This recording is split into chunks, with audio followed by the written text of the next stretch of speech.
喂，問下你啊嗱，滑雪同埋揸越野車究竟有啲咩共通點啊？咪都係戶外嘅活動咯。唔係，兩樣都係好刺激嘅活動。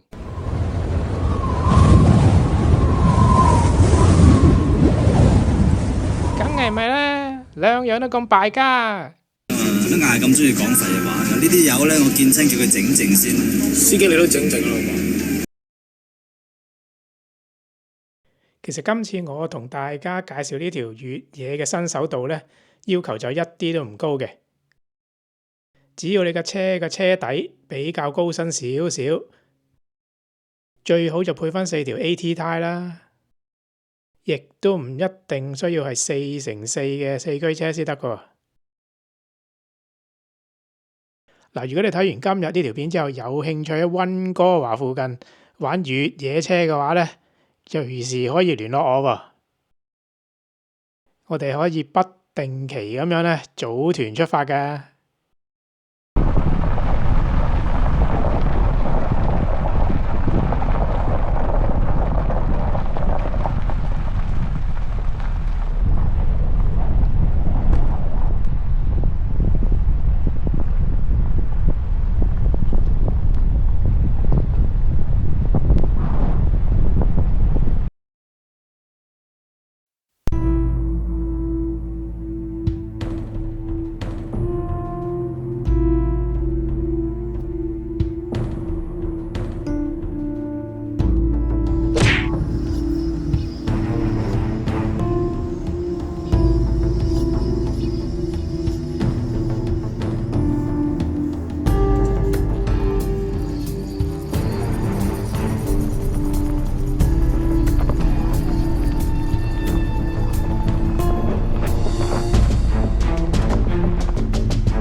This one?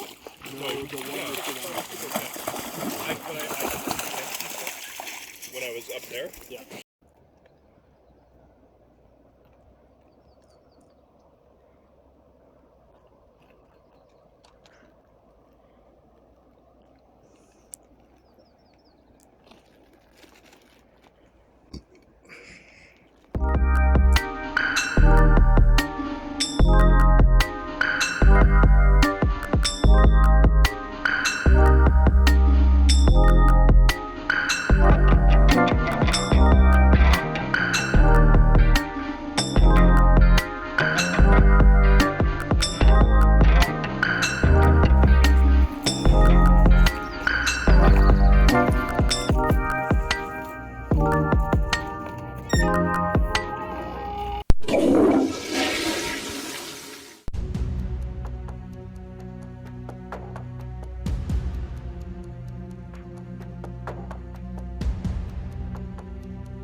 謝阿嬸14嘅狗啊！打15蚊啦，1毫紙貼士。